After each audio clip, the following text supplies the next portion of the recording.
Hey everyone, Gil here at graymanprepping.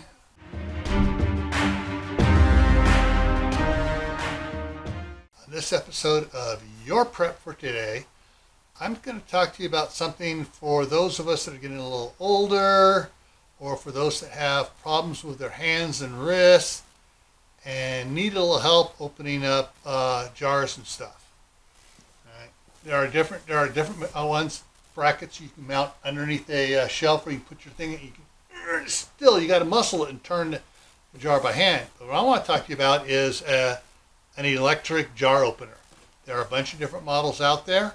I haven't had a chance yet to test this one out because when I ordered this one, it was just because I got done opening up a bottle of relish, and that's going to last me for a couple months.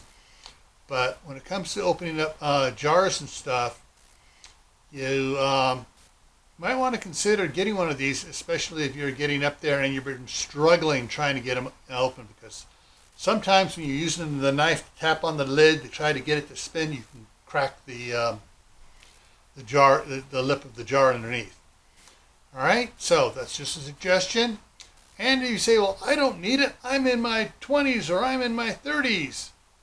Great. What about your parents? They might need it. Hey, makes a great Christmas present too. All right, so before I take off, I'm going to put a link up here to my other channel, Camp Patton Family Compound. I'm going to put the link up here to the Prepping for Beginners playlist and the Prepping in Private playlist. That way you can share these with friends that are thinking about maybe getting prepared. All right, take care and I'll see you around.